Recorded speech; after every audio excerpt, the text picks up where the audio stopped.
Olá a todos, está começando a segunda temporada do podcast do Ressoa, que é um projeto criado em parceria com o Instituto de Cultura para promover a integração cultural e artística dentro da comunidade acadêmica, oferecendo um espaço para bandas e artistas regionais se apresentarem uma vez por mês no saguão da escola nesse primeiro semestre. E nesse episódio a gente tem o Bate Sopra, a fanfarra que acabou de se apresentar pelo projeto no saguão da nossa Famecos, né? Como a Júlia já falou, para os estudantes e para a comunidade da PUC. Selecionados pelo edital Ressoa Música 2025/1, o grupo porto-alegrense foi criado em 2014 e tem mais de 10 anos de atividade ininterrupta. O ano passado lançaram seu EP Transmutação Urbana, que conta com 5 faixas autorais. O grupo também venceu o Festival de Música de Porto Alegre na categoria Música de Rua com a faixa Ventânia no ano de 2019. Estão aqui a Daniela Garcia e o Gabriel Luzzi, que tocam trompete, e o JP Celiprandi, que toca o sax alto. Então, para começar a nossa conversa, a gente gostaria de saber como que o grupo se formou, quem que surgiu com essa ideia. Bom, boa tarde, boa noite, bom dia para todo mundo que vai ouvir esse podcast. Sim, a Bate Sopra surgiu de uma junção de amizades no ano de 2014 que tinham a ideia de se juntar para fazer um som. Não tinham pretensão de formar uma banda, então o primeiro ensaio surgiu, tinha o pessoal, o Pedro, né, que é o nosso integrante mais antigo, assim, ele fazia o curso de geografia, aí tinha o pessoal da geologia, o pessoal, né, que estudava perto, assim, e tinha esse interesse de fazer um som, se reunir e vamos ver o que sai. Então, em 2014, o pessoal fez o primeiro ensaio, e a partir dali, vendo, né, o que tinha rolado nesse primeiro ensaio, o pessoal começou, vamos começar a se encontrar de novo, né, vamos tocar algumas músicas, né, muito influenciado também pela movimentação do Carnaval do Rio de Janeiro, né, que trouxe toda essa ideia de blocos e de fanfarras e tudo mais. Então a banda surgiu nesse ambiente, assim, né, um momento também efervescente da cidade, assim, né, 2013, 2014 foi um momento importante, assim, cultural da cidade, ocupação de espaços públicos, muitos protestos, né, então era um ambiente onde a cidade estava fervilhando várias atividades culturais, assim. Então a Bate Sopra surge mais ou menos nesse cenário. Então, qual foi o interesse de surgir com o gênero fanfarra em si? Teve inspiração em algum grupo? Eu sei que a gente já falou aí questão do Rio de Janeiro, cena cultural de 2013 e 2014. Então, na verdade, assim, tem esse formato, ele existe, né, ao redor do mundo, assim. No Brasil, ele é muito vinculado, enfim, ao Rio de Janeiro, por uma questão, eu acho, da coisa do carnaval de rua mesmo, disso ter explodido lá antes, assim, né? Mas ao redor do mundo a gente tem essa formação e esse termo, de repente, em inglês, e é assim que talvez a gente consiga acessar outros lugares do mundo. Mas tem esse termo que se chama brass band, que é justamente isso, né? Uma banda formada por instrumentos de sopro e que tem a percussão também junto. Mas basicamente é uma banda que não tem nenhum instrumento que é plugado, elétrico, que não tem eletricidade ali, que a gente consegue trazer tudo que a Bate Sopra pra, né? Enfim, no palco a gente consegue trazer pra fora do palco também. E enfim, eu acho que inspiração foi o movimento, assim, pelo que eu sei do Pedro, assim, acho que ele pode me ajudar. Inspiração foi de ver várias que já estavam fazendo, assim, né? Mas esse formato ele já é consolidado, assim. É muito vinculado também ao carnaval de New Orleans, né, nos Estados Unidos, que é isso, as brass bands que vão saindo pela rua lá, tem uma coisa diferente do nosso carnaval, que as pessoas param pra ver os parades, né? Passam as bandas, os desfiles, e o público fica parado vendo isso. Mas aqui a gente acabou, né, adaptando pro nosso jeito brasileiro de fazer festa na rua. Mas é isso, assim, esse formato ele é bem consolidado, a gente só se adaptou a ele. Sim, e daí vocês têm músicas autorais, né? Sim. O EP. E vocês também fazem covers, pelo que a gente foi pesquisando. Tipo, como é que é o processo de escolha das músicas que vão entrar pras apresentações? Digo, às vezes tem apresentações mais curtas, às vezes tem apresentações mais longas. Como é que é esse processo entre vocês como grupo? Quer falar? Vai, Dani. Posso falar. Bom, a gente tem uma organização dentro do grupo que a gente chama de os GTs, né? De cada a gente tem um GT de produção, GT de arranjos, editais, e daí nós dentro da banda se organiza muito bem até em relação ao andamento, né, das coisas. E daí, em relação ao repertório, quando vai surgir um novo repertório, a gente conversa sobre qual é o público que a gente está buscando, se vai ser uma festa privada, se vai ser uma coisa aberta, um festival. E a gente separa o nosso repertório conforme a proposta da onde a gente vai tocar, né? E geralmente nós, a maioria não somos músicos profissionais, né? Então nós mesmos fazemos arranjos e adaptamos. Então a gente tem essa flexibilidade também de ter um privilégio, né? Às vezes de escolher a música, vamos adaptar, vamos arranjar e vai rolando assim. E quais os estilos musicais que o Bate-Sopra costuma tocar, assim? Quando a gente fala mais de cover, assim, tipo, tu acabou de falar às vezes é a apresentação mais fechada, mais coisa, tipo, como é que vai esses estilos musicais, né? Eu acho que a Bate-Sopra, ela tem um caminho bem interessante, assim, porque ela nasceu no seu surgimento, assim, com a ideia de tocar músicas famosas, né? Então, a gente tem lá no início, tocava Beatles, tocava Caetano Veloso, né? MPB, várias, né, vertentes da MPB, assim, da world music também, pop, assim, né? Então, ao longo do tempo, a gente foi entendendo quais eram as influências que as pessoas que faziam parte da banda em tal período tinham e como que a gente ia lidar com isso, porque a formação inicial da banda foi, sei lá, eram 15 pessoas, de 15 a 20, era muita gente. Aí a banda foi reduzindo ao longo do tempo, foi entrando, substituindo pessoas, e cada pessoa vinha com uma ideia, com uma influência, né? E aí a banda lia também o momento, né? O que a gente quer? Tá, estamos pensando, ao invés de ser mais uma junção das pessoas que querem tocar, a gente quer, né, se profissionalizar, né, no nosso trabalho, né? A gente já estava fazendo alguns outros shows, ganhando cachê, né? Então a gente começou a entender qual era o cenário, assim.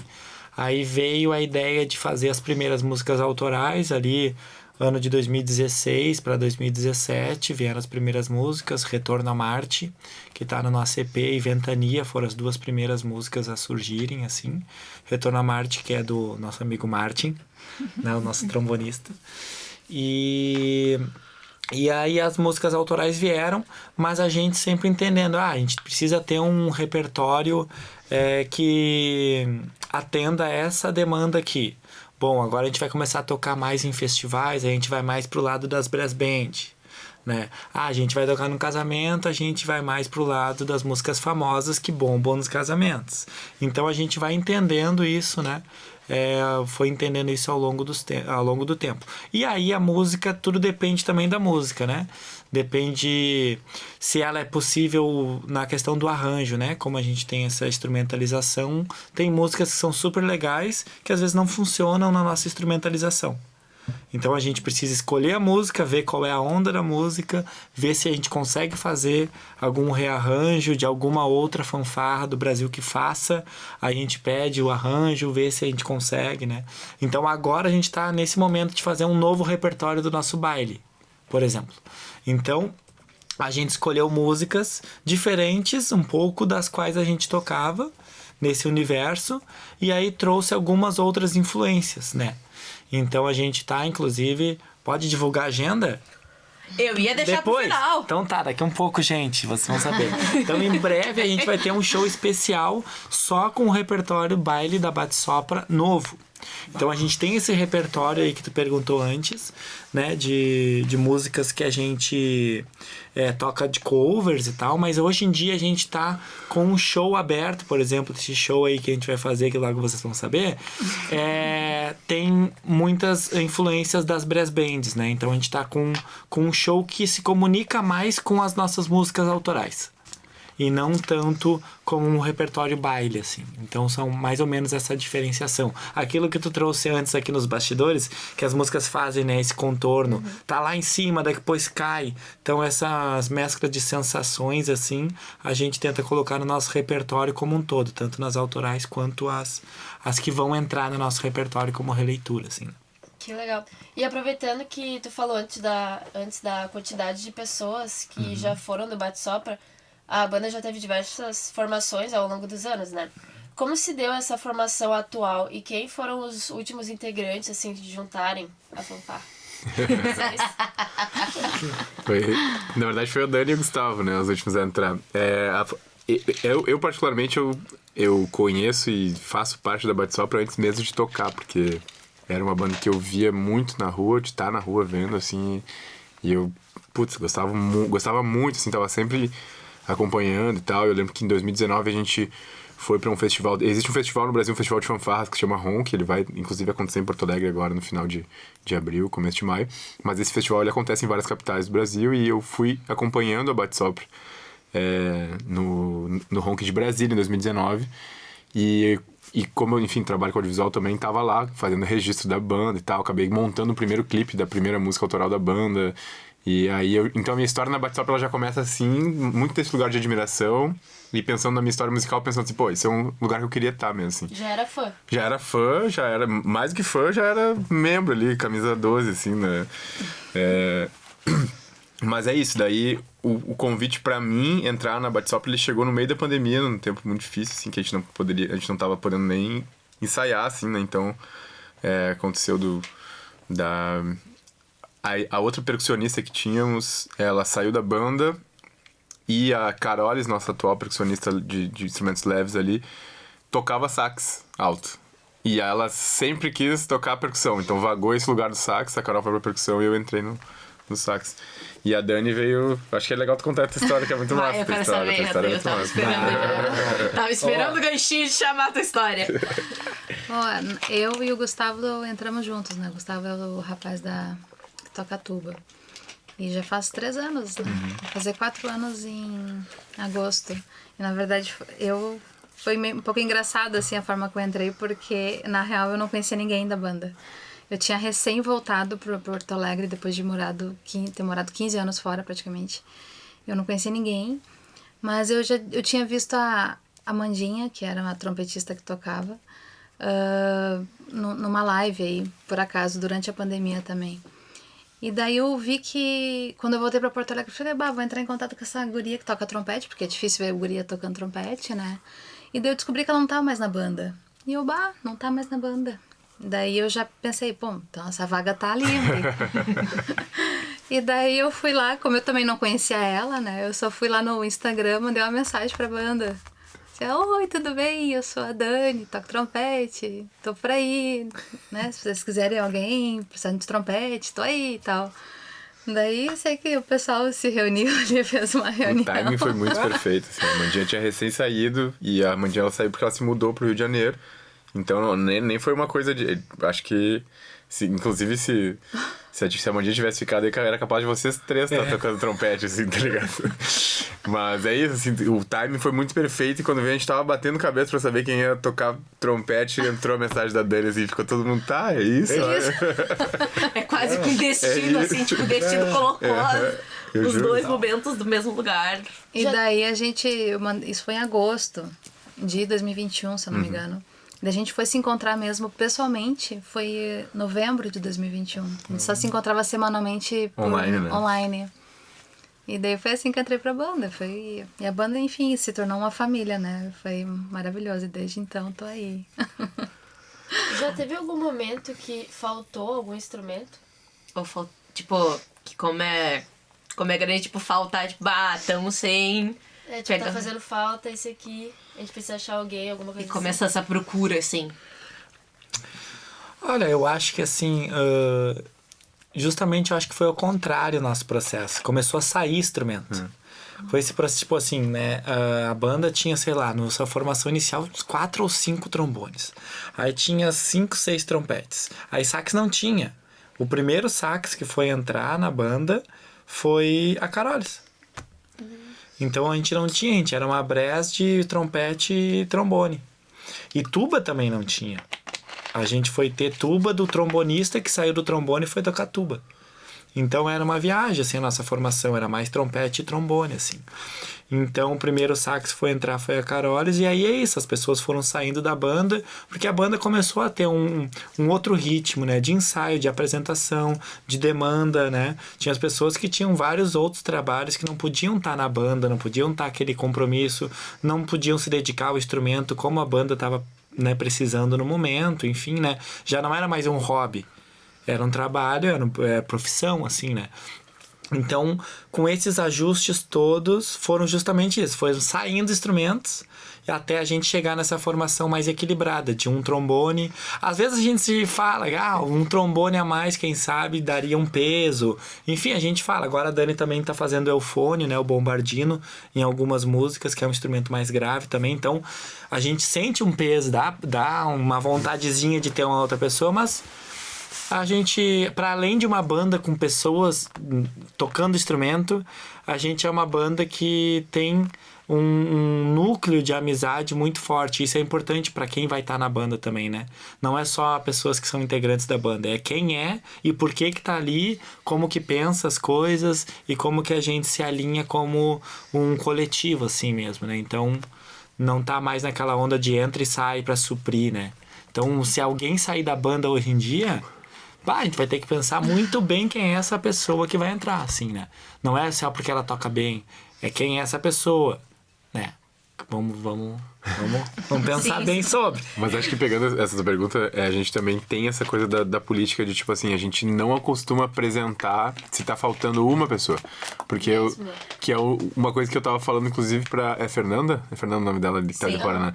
Que ela perguntou, vocês podem tocar um pouquinho aí? Eu falei, a gente pode. Mas a gente não costuma fazer isso, porque o que eu toco, só eu toco. Dentro daquela instrumentação que a gente, dentro desse arranjo, só o sax toca aquilo que o sax alto só toca aquilo, o sax tenor só toca aquilo. Os dois trompetes não estão tocando a mesma coisa, estão fazendo vozes diferentes. Então é difícil a gente fazer uma apresentação sem todo mundo, porque cada um tem uma função específica mesmo, assim, não é nem uma coisa de... nem só da pessoa, né? Sim. Mas é da voz que está sendo cantada ali por aquele instrumento, assim, né? Então tem isso, a gente não costuma muito fazer apresentações sem... faltou um, não, vamos lá igual. Não tem isso.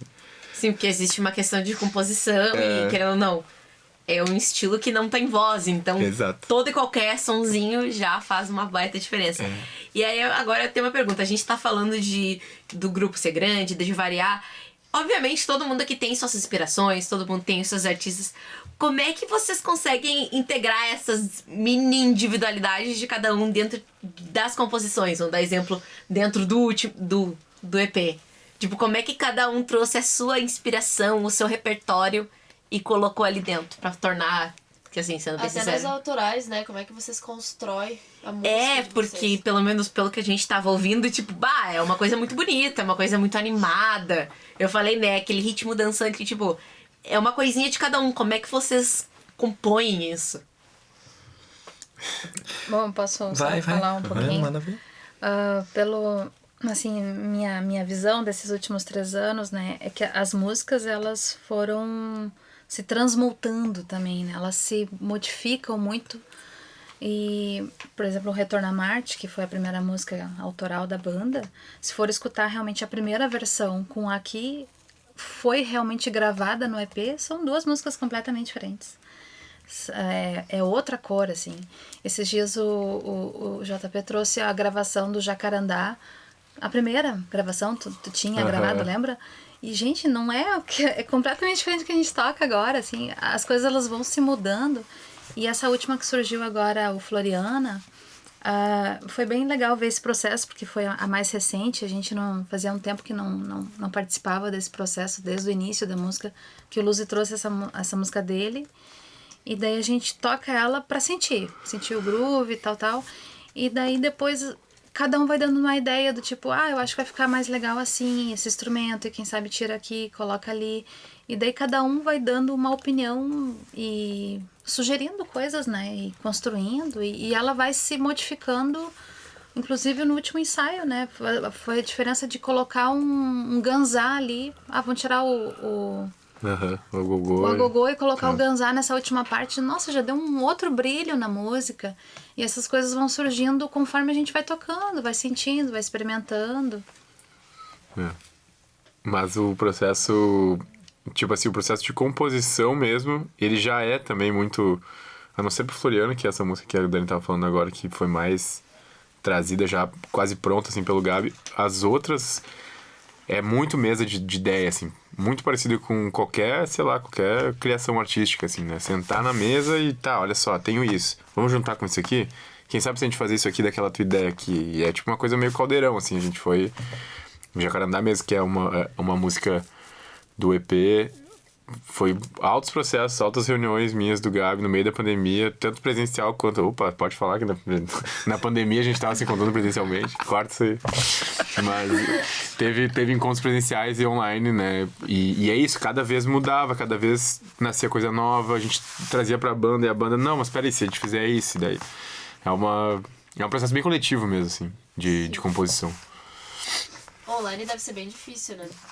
Até que rola, pra algumas coisas rola, assim. Porque, tipo, por exemplo, se a gente tá escrevendo arranjo no programa de escrever partitura de música, é super fluido, assim. A pessoa compartilha a tela do que ela tá escrevendo, bota a nota tal aí e tal, e vai indo, assim.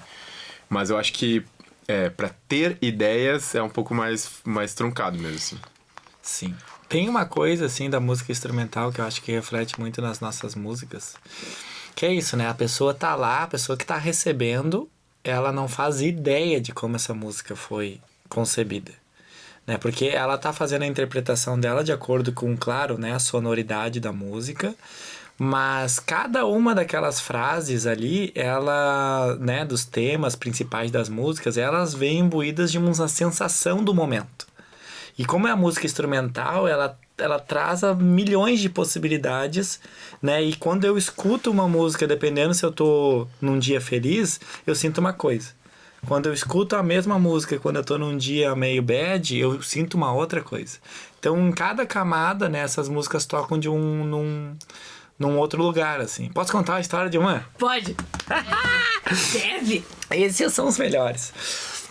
São duas em uma, tá? Duas histórias em uma. A Ventania. A Ventania, por exemplo, como o nome já sugere, eu tinha ido para um retiro e tal, de final de ano meu, assim, meu aniversário. Gosto de ir pro meio do mato e tal, dar aquela centrada.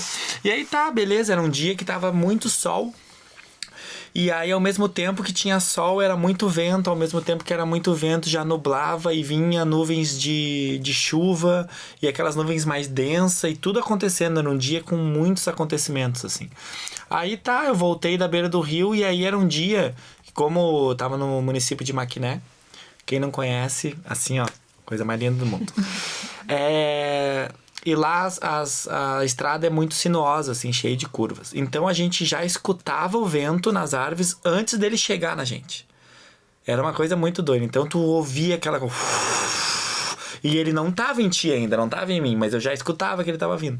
Aí eu peguei a escaleta ali e tal, e só fechei o olho e começou a vir o tema da música.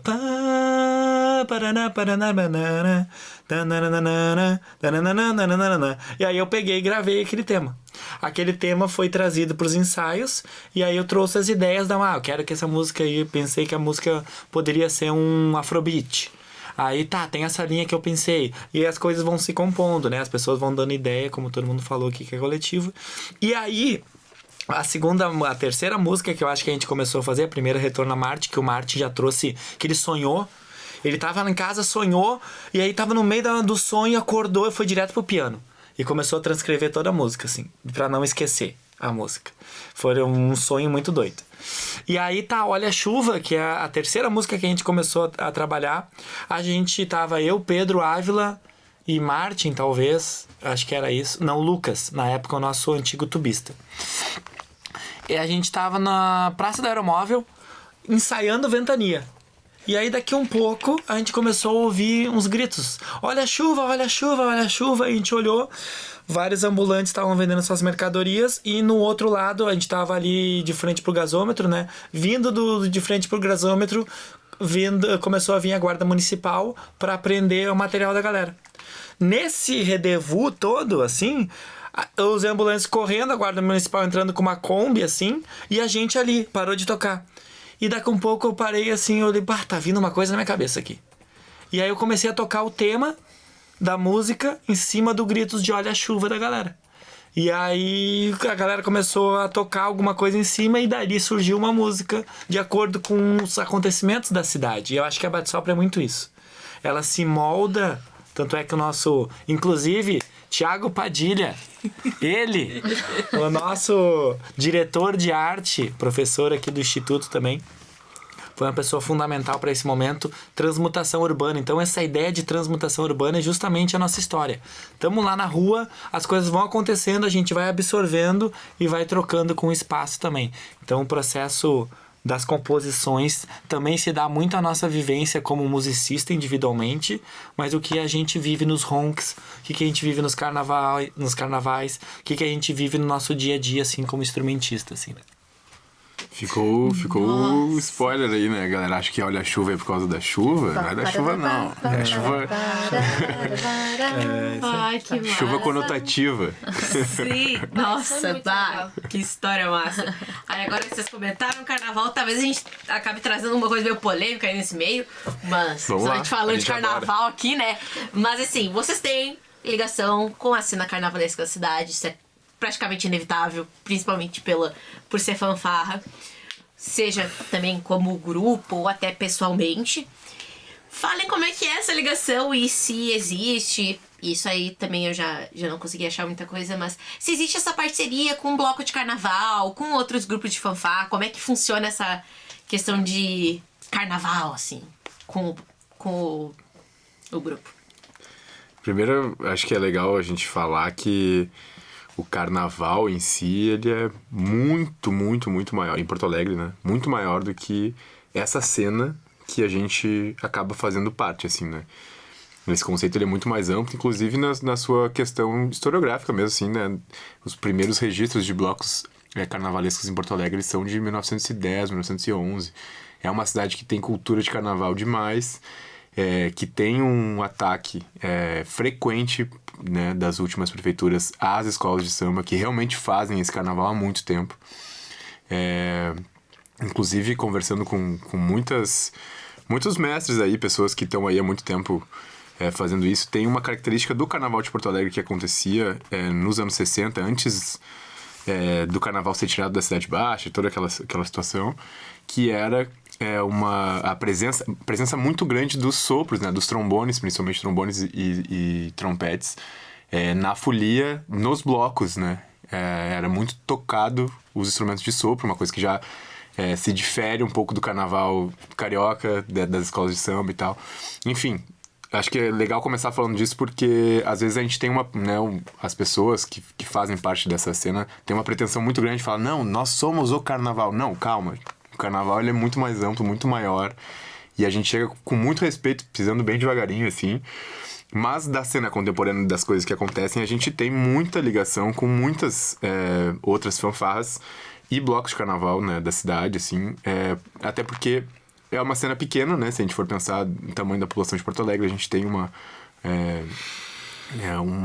como é que é? Os grupos são formados quase pelas mesmas pessoas, assim, né? Então, é muito normal eu não sei como é que é o teu nome, mas, Júlia. A Júlia toca no tal e, um dia tocou na Bate Sopra também. Isso é uma coisa normal, corriqueira, assim. Mas isso faz com que a gente saiba e vá, né, nas apresentações, na saída dos blocos. Muitas pessoas que tocam na Bate Sopra já fizeram parte do Bloco da Laje, da Turucutá hoje em dia, né? A gente também compõe parte desse coletivo. Mas é isso, a gente tá falando de tudo desses carnavais centrais, né? Que ficam no centro da cidade e que, de uma forma até a se construir, ainda não acessam, né, outros lugares, né? A periferia da cidade. E é uma luta, a gente tá aí querendo fazer isso acontecer, né? Mas é isso.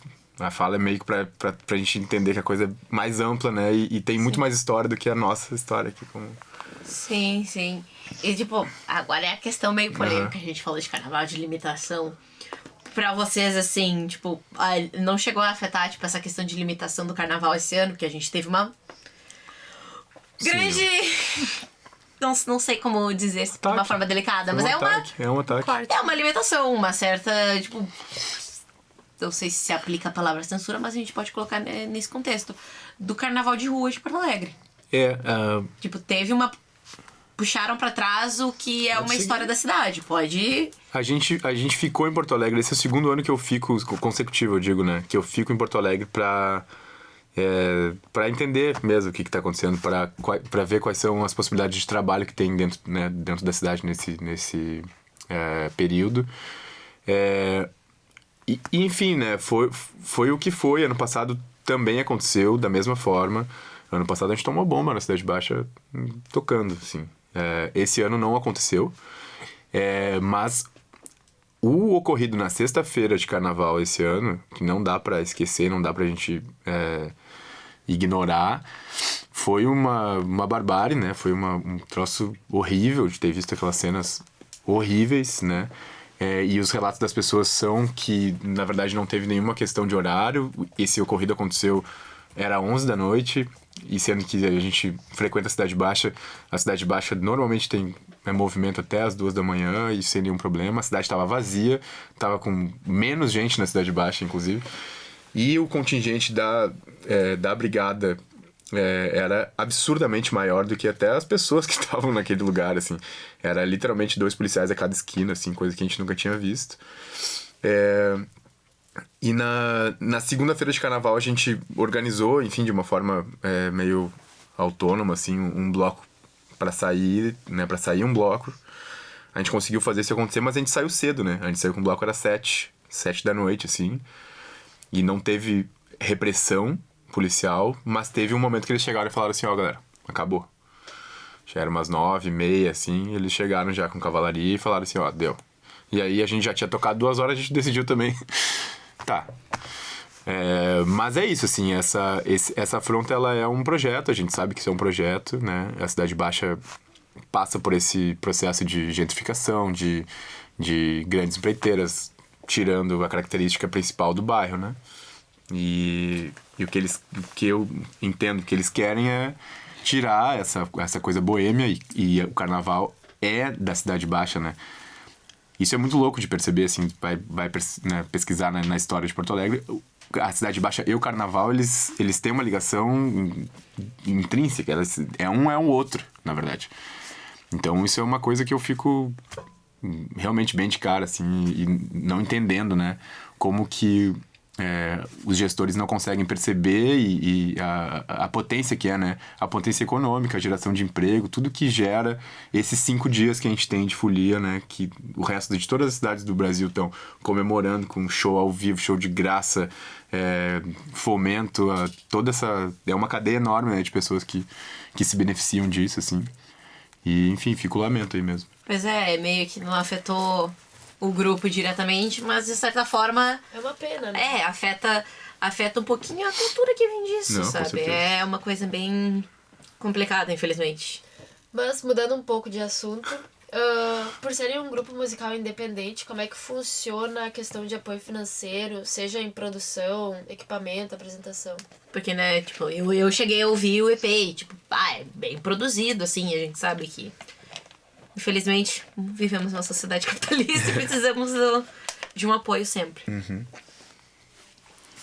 Bom, a gente trabalha com geralmente cachês, né? E com cachês a gente divide esse valor por mais bolinhas do que os membros da banda. E uma parte geralmente fica para produção. E quando a gente precisa de muita grana, como o EP, por exemplo, a gente faz outros movimentos para levantar grana para isso, né? Então, por exemplo, por EP, veio a ideia de fazer uma rifa, né? E a ideia inicial era fazer... Quantos números? Poucos, 500, eu acho. Uns 500, daí tu falou, não, a gente consegue fazer... 1000 números. Claro!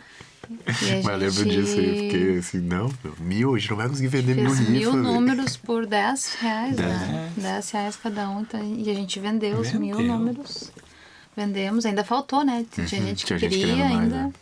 Não, mas vendemos os 1000 números, levantamos os R$10.000 para fazer o EP. E dessa rifa a gente foi adquirindo os prêmios também por doação, né? O Luzi doou um trompete. Daí a gente conseguiu outras parcerias para doar prêmios, então a gente não gastou com os prêmios também. Então foi os 10 mil, foi todinho pro EP. E daí nesse EP veio uma organização bem legal para fazer acontecer. E daí o ano passado a gente passou num edital muito legal do Glênio Pérez. E que eles deram um cachê bem bacana pra banda. Acho que foi o melhor cachê da banda, talvez, né? Uhum. Foi bem legal. Esse edital do Glênio Pérez e Viva a Sofia Cavedon, que criou esse edital, é uma ajuda para os artistas aqui de Porto Alegre, assim, sem igual. E desse edital também vai sair, né, uma mixagem do show maravilhosa, que daqui a pouco tá aí. E é isso, a gente vai fazendo esses movimentos, né? Do nosso próprio cachê, que a gente tira uma parte do nosso cachê para a banda e para também outras coisas como as redes e tal, né? Outras produções, porque nós mesmos somos nossos produtores, né? A gente que se inscreve em editais, a gente não tem alguém que faça isso por nós, é tudo nós. A gente se divide ali nos GTs e vai organizando. E acho que é isso, né? É porque é bem difícil, né? A gente tá com pouco apoio de edital, assim, pouca possibilidade de edital. E às vezes alguns editais restringem o número de pessoas que dá pra... sei lá, um edital super bom, mas só pode até 5 pessoas. A nossa banda é grande. Ou até 7, né? Então a gente tem uma dificuldade de emplacar um projeto, assim, né? Então, quando a gente vê alguma possibilidade, assim, requer uma outra organização. Então, os próximos editais é isso, né? Sempre tem que ficar de olho o que a gente consegue fazer, até também como mão de obra, assim, né? Porque ideias a gente tem várias, assim, né? Então, não é uma questão simples, né? Como uma banda independente, assim, né? Mas é isso, a gente sempre fala, assim, o que a gente tá fazendo como banda independente, os lugares que a gente tá acessando, assim, tá sendo muito... Os frutos que a gente tá colhendo, né, dos últimos movimentos, tá sendo muito legal, assim, né? Muito bonito, assim, ver que a gente consegue. É difícil, é cansativo, assim, mas super tá rolando, assim. Mas com certeza a gente gostaria, né, de ter muito mais apoio, assim, muito mais outras possibilidades de acesso, assim, né? Eu acho até que a gente está colhendo muito o fruto do EP, que foi lançado no final de 2023. Nesse ano, né? Esse primeiro semestre da Bate Sopra tá incrível, incrível. As coisas que a gente já... Quantos shows? Nem sei, a gente perdeu a conta, assim. Vão ser 5 shows em um mês. 5 shows em um mês, e a gente vai pro Rio, né? Vai pro Rio, vai pra Santa Maria. E é o que eu ia puxar agora. Pra gente encerrar. E aí também a gente vai abrir nosso encerramento, se vocês estiverem disponíveis pra dar uma mini palhinha. Eu sei que não é a mesma coisa com a banda inteira, mas a galera ama ouvir um som. Quando vão ser as próximas apresentações? Podem largar as datas aí. 20 de abril a gente tem o Festival Morro Stock, a gente vai encerrar a noite lá. Nesse baita festival. Domingo, né? Encerrar no domingo. Porque segunda tem lindo. Programação também. Dividindo o palco com o Vitor Ramil, Clarissa Ferreira. Vários artistas importantes da nossa cena. Vai ser bonito demais. Aí no dia 23, quarta-feira, na Praça da Matriz, a gente tem o show do Solar. Sarau do Solar. Isso. Que é vinculado à Assembleia Legislativa aqui de Porto Alegre. Né, da Assembleia. 190 anos da nossa Assembleia. E a gente vai fazer um showzão lá, na Praça da Matriz, aberta ao público. Aí depois a gente tem em maio, né? O próximo show é no Rio de Janeiro, no Festival Figa. Na real tem o Honk, né? Agora eu lembrei do Honk. Tá, é isso. Mas o Honk vai pro ar. O Honk vai pro ar. O Honk vai pro ar. Então tá no... Aí, obrigado. Aí. Pegou a agenda. Aí sim. Então tá no próximo... No final desse mês, no próximo feriado que nós vamos ter ali, no dia 1º de maio, a partir do dia 30, na verdade, começa o Honk Porto Alegre. Grande festival organizado por várias mãos, né? Um festival autônomo também, que faz com que vários grupos do Brasil todo venham aqui tocar em Porto Alegre de graça para todo mundo poder ver na rua. É incrível a organização do Ronk, espalhado por vários locais do Brasil, né? Mas essa é a edição do Ronk Porto Alegre, que acontece do dia 30 de abril ao dia 4 de maio. Então tá todo mundo convidado para curtir Ronk Porto Alegre. Acompanhe na rede social do Ronk Poa. E aí a gente tem um festival em Ilha Grande, Rio de Janeiro, Festival Figa, também organizado autonomamente pela galera lá do Rio de Janeiro, do dia 24 ao dia 25, 2 dias de festival. A gente vai estar lá, de maio, 24 e 25 de maio. A princípio é isso, temos outras datas, mas é mais longe, é lá em julho, tá? O próximo show, tá? E aí é isso, o JP também vai ficar de recesso, vai tirar os dentes, então a gente vai dar uma cirurgia também, no caminho aí. Então a gente vai dar uma respirada também, porque esse primeiro semestre está sendo, né, de várias intensidades, a banda também precisa, e um dos movimentos que a gente quer fazer também é se voltar às nossas músicas autorais para ir construindo novas músicas autorais, para quem sabe esse ano a gente já não lança outras músicas, né, autorais aí pra galera poder curtir o nosso show. Então esse momento de respiro vai ser importante. Então, chegamos ao fim desse episódio. Muito obrigada ao Bate Sopra pela presença, é uma honra poder contar com vocês. E se quiserem montar a palhinha enquanto eu vou dando a agenda do Ressoa. Vamos lá? Assim, as próximas datas do Ressoa Música vão ser no dia 30 de abril com a banda Supervão, dia 28 de maio com o Bandeira e dia 25 de junho com a cantora Inaé Rédia. Todas as apresentações ocorrem no Saguão da Famecos de forma gratuita. Obrigada a você pela audiência. Não se esqueça de se inscrever no canal do YouTube do LabJ para poder acompanhar os próximos episódios e demais projetos. Também nos sigam no Instagram, @labj_famecos, e também não deixem de seguir nosso querido Bate Sopra. É só jogar ali que já vai aparecer. É isso, desejamos uma ótima semana a todos. Então a gente vai fazer o finalzinho da nossa música Olha a Chuva. Para vocês curtirem esse balanço aí. E vamos que vamos. Valeu pelo convite, gente. Muito massa estar aqui. Até a próxima, nos vemos em breve. Vamos Obrigado. direto do tema? Aham. 1, 2...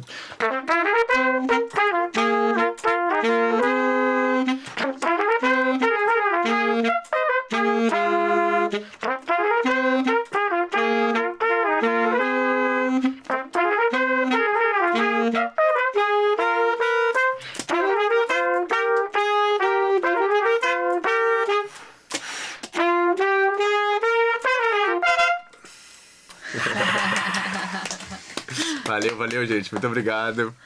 Valeu.